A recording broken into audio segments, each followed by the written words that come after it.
Olá, meu amigo e amiga. A alegria de um iludido tem prazo de validade.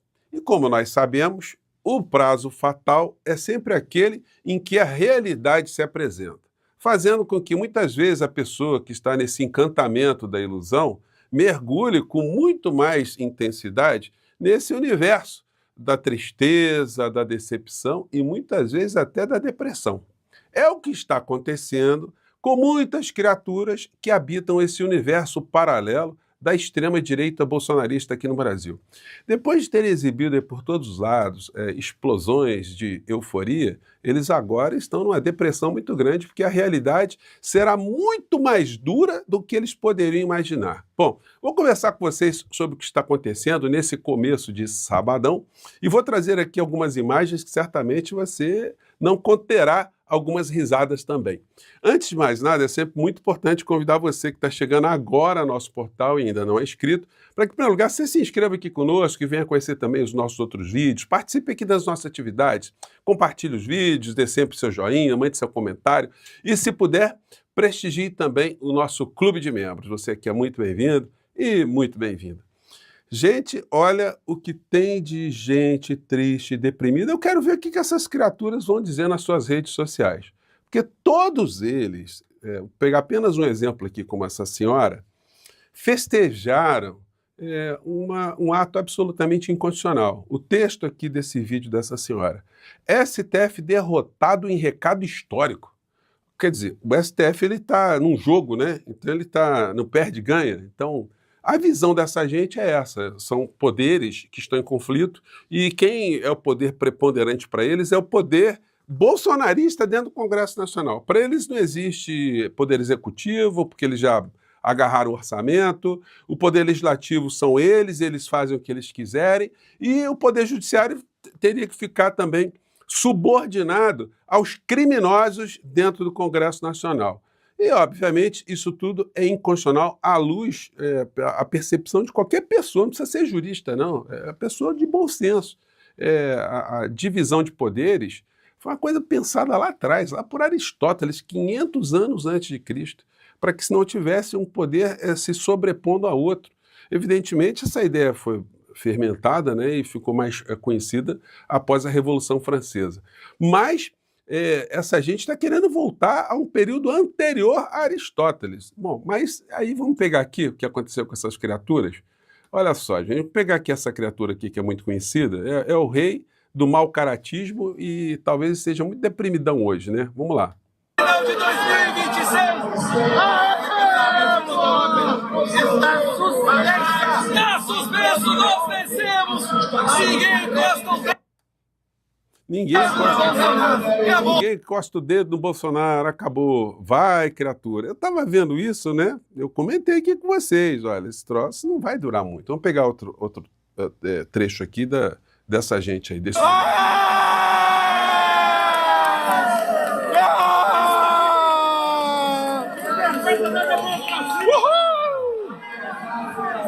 Olha aí, pessoal, resumo da ópera. Está suspensa a ação do golpe lá do Supremo Tribunal Federal. A Câmara dos Deputados, Casa do Povo, suspendeu essa palhaçada. Meu Deus do céu, gente. Até pior é o seguinte, né? Foi essa criatura aqui, a Bia Kicis com a Carla Zambelli. A Carla Zambelli, então, hoje deve estar com a cabecinha, hein, senhora? Obrigado, Rodrigo, senador. Tamo junto, valeu mais, obrigado. E aí, gente?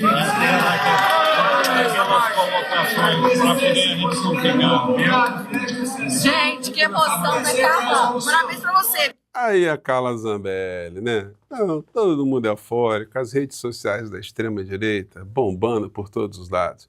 Aí vem a pancada, né? STF mantém ação contra a ramagem e derruba a decisão que beneficiaria Bolsonaro. O ministro Flávio Dino deu um voto, que foi um voto, eu vou tentar trazer para vocês aqui, eu não consegui ainda, mas eu peguei já uns trechos. É uma aula, né? Mostrando o que é uma democracia, por que existe a divisão de poderes, por que um poder não pode se sobrepor ao outro, por que a Câmara dos Deputados não pode ser um covil de bandidos, um morcrim. E, ao contrário do que essa gente estava pensando, os processos no Supremo Tribunal Federal vão andar com muito mais rigidez. Por quê? Porque Todos os ministros, com exceção, imagino, do Cássio nem tanto, mas o André Mendonça, eles estão percebendo que, se esse troço avançasse, o Supremo Tribunal Federal se converteria numa corte inútil. Ela não guardaria mais a Constituição.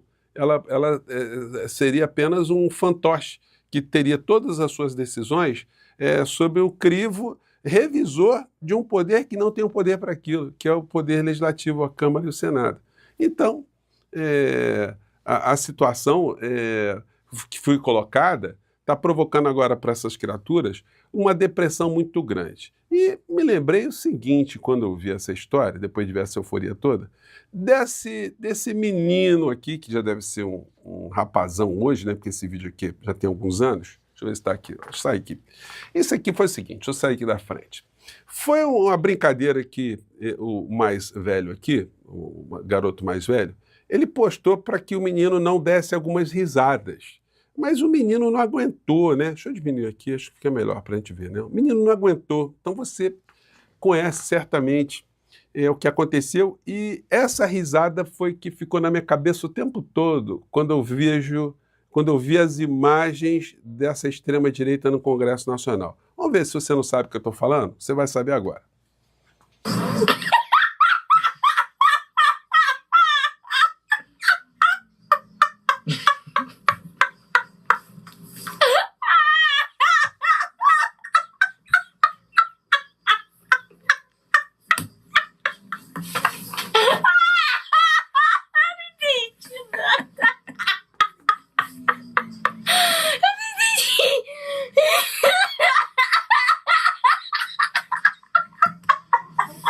Então é isso, foi o que me ocorreu, né? Enfim, hoje nós estamos assim, nós que estamos enxergando a realidade, temos o direito de rirmos dessas criaturas, né? Vamos pular aqui de assunto, porque tem coisas que merecem um foco especial. Lula em Moscou, o dia da infâmia. Os jornalões continuam a bater no Lula, em função do Lula ter ido lá na comemoração do fim da Segunda Guerra Mundial, promovida pelo governo russo, pelo Putin. A matéria aqui do Globo Editorial: Lula trai memória da Segunda Guerra ao celebrar a vitória com Putin. Lula em Moscou, o dia da infâmia. Seguinte, os mesmos jornalões que estão fazendo olas à democracia foram os que apoiaram a ditadura militar aqui no nosso país de uma forma descarada, de uma forma concreta. Então, eles agora são árbitros do que o chefe de Estado do nosso país deve fazer ou não deve fazer. Gente, se o Lula não vai para essa comemoração, para esse festejo, qual é o recado que passa para o mundo inteiro? Que nós estamos alinhados com os Estados Unidos. Nós agora somos satélites mesmo, descarados. Qualquer governante progressista aqui no nosso país, não precisa nem ser de esquerda, progressista, que zele pela independência, pela soberania do nosso país, teria que ir para essa cerimônia justamente para mostrar que nós conversamos com todos os países, nós estamos interessados no bem-estar do povo brasileiro. Se a gente puder ajudar o mundo a ficar melhor, melhor ainda, né? Então, esses jornais, eles silenciam, né? Silenciaram. Quando, por exemplo, o Bolsonaro teve lá, logo no começo do conflito, e falou coisas como essa aqui, ó. Olha só a solidariedade aqui, ó. Somos solidários à Rússia. Мы испытываем чувство солидарности с Россией. Muito a colaborar em várias áreas. У нас имеются хорошие перспективы для сотрудничества в разных областях. Defesa, petróleo e gás. O Bolsonaro está dizendo que o Brasil estava disposto a colaborar na defesa da Rússia, né? Enfim, para vocês verem o universo dessas criaturas, né? Tire suas próprias conclusões. E o Putin aqui, analisando, olhava assim para o Bolsonaro, as fisionomias demonstram assim, mas que figura, né? O Putin tinha uma noção de quem era Bolsonaro, então não podia levar a sério. E no encontro que teve agora com o Lula, teve muitas conversas ali de alto nível, conversas de interesses geopolíticos, geoestratégicos. E coisas objetivas. O Lula levou vários ministros ali da área de energia, de ciência e tecnologia, enfim, depois vai para a China. Não foi só uma presença numa comemoração para mostrar que o Brasil é um país soberano, um país independente. Mas vou colocar aqui algumas situações que contrastam tanto, né? O Dudu Bananinha está lá dos Estados Unidos, né? Como vocês podem ver, ele está com uma roupa aqui de uma pessoa exilada triste, né? Dizendo coisas como essa aqui. O Lula, ele não perde uma oportunidade de falar uma besteira, principalmente nesses encontros internacionais, onde ele ainda carrega com ele aquela delegação gigantesca, tudo custeado com muito dinheiro dos nossos bolsos. Agora, ele encontrou... Tem uma diferença, o teu pai voltava cheio de relógio, de joias, né? Essa é uma coisa que você não está lembrado, mas isso aí vai dar problema para vocês. Vamos vou mostrar aqui o contraste. A delegação que o Bolsonaro levava criaturas como essa aqui, que dizia isso aqui, ó. O Bolsonaro acabou com o conflito entre Rússia e Ucrânia, né? Pô, pelo menos é o que dizia essa gente do universo paralelo. Vamos ver aqui. Do presidente Bolsonaro, o Brasil é um país historicamente conciliador, não é? Já sempre tivemos grandes exemplos de grandes diplomacias por outros presidentes, de problemas mundiais que nós conseguimos resolver, e foi um momento que o presidente chegou lá, levou uma mensagem de paz para o presidente Putin, e graças a Deus já foram retiradas as tropas e não se fala mais em guerra, se fala sim em evolução do mercado, evolução da vocação econômica que o Brasil tem de exportação de produtos alimentícios para a Rússia também, e brevemente também teremos turismo, porque o russo ele tem vontade de conhecer a praia, tem vontade de vir para o Nordeste, tem vontade de conhecer Pirinópolis. Então, isso aí, acabou o conflito e os russos estão querendo invadir Pirinópolis, né? Esse é o universo paralelo, gente. Vou pegar aqui, o presidente Lula concedeu uma entrevista coletiva, eu quero só sublinhar aqui alguns pontos muito importantes aqui para compartilhar com vocês. Vamos lá, primeiro ponto. Na medida de combater a fome, combater a pobreza, a desigualdade e aumentar o nível de renda do povo brasileiro. Todos os indicadores são extremamente positivos do ponto de vista da escalada de conquistas sociais no Brasil. Isso é muito bom, porque vocês sabem que eu sonho que um dia... Lula começou a entrevista dentro daquele formato que eu já comentei com vocês. Ele poderia fazer essas coletivas diariamente para abordar todos esses temas. Ele começou com esse tema dos indicadores sociais do Brasil, depois ele foi falar sobre a ida dele à Rússia. Vamos pegar alguns trechos aqui. E uma outra coisa importante é a questão da Segunda Guerra Mundial. Ou seja, esse é um país que, de todos que participaram com os aliados, foi o que mais perdeu gente. Esse país perdeu praticamente 26 milhões de pessoas. Esse país chegou um momento em que a população, a juventude, praticamente estava dizimada pela Segunda Guerra Mundial. E eu vim ver porque é uma festa muito importante. Tem gente que acha que a festa... Vamos falar aqui bem claramente, se não fosse o Exército Vermelho ter feito o que fez, ter combatido a Alemanha como combateu, provavelmente a Europa toda estaria falando alemão hoje. E o centro da Europa seria Berlim. Então, esse é um fato. E não há historiador, não há quem vá negar isso. Então, não dá para o povo russo não festejar essa vitória que ajudou a humanidade. E aí fica o desafio aí. Alguém pode contestar isso aí? Vamos lá. Fala. E na Rússia é só o desfile de ontem. Ontem foi um desfile para as autoridades. Mas o dia da vitória é comemorado em todo o território russo. E foi uma grande festa. Eu acho que, sinceramente, eu acho que todos nós precisamos ter consciência de que a gente não pode nunca mais permitir, sabe, que coisas como o nazismo voltem a acontecer no planeta Terra. Sabe, nem na guerra e muito menos na política. Gente, eu vou pegar agora um trecho. Nosso papo aqui ficou um pouquinho mais longo hoje, mas eu acho que é muito importante. Esse trecho aqui é muito importante porque o presidente do nosso país, assim que a gente tem que tratá-lo, falou coisas muito importantes. Gente, temos problemas internos aqui no Brasil, nós temos críticas a coisas do governo, mas no plano internacional não dá para fazer algum tipo de retoque a esse tipo de comportamento do presidente. Vamos acompanhar aqui. Feliz. É isso. Presidente Lula. Calma. Pô, eu achei que já estava um drone aqui caindo. Bom dia, presidente. Bom dia. Há poucos dias, cerca de 15 dias, o secretário de Defesa dos Estados Unidos apresentou, ou reafirmou, uma visão do presidente Trump de que os Estados Unidos precisam retomar o controle de seu quintal, disse ele, se referindo à América Latina, América Central e América do Sul. Presidente, qual é a sua avaliação dessa ideia do que tem o governo Trump de que a América Latina é quintal dos Estados Unidos? Olha, eu não diria o governo Trump. Eu diria que há muito tempo, muita gente pensou que o Brasil era o quintal dos Estados Unidos. E o Brasil não é quintal, o Brasil é um país livre e soberano, com interesse soberano do seu povo, e que a gente quer tratar com muito respeito os Estados Unidos, porque temos 200 anos de relações diplomáticas e queremos ser tratados com muito respeito. O Brasil não quer ser melhor do que ninguém, mas o Brasil não aceita ser pior do que ninguém. O Brasil, no mínimo, quer ser tratado em igualdade de condições. Então, o Brasil quer ser tratado com muito respeito. Sabe? Nós temos um país muito grande, um país com 213 milhões de habitantes, um país com um povo muito generoso, mas um país com um povo que ama o seu país. Portanto, o Brasil não será quintal de ninguém, de nenhum.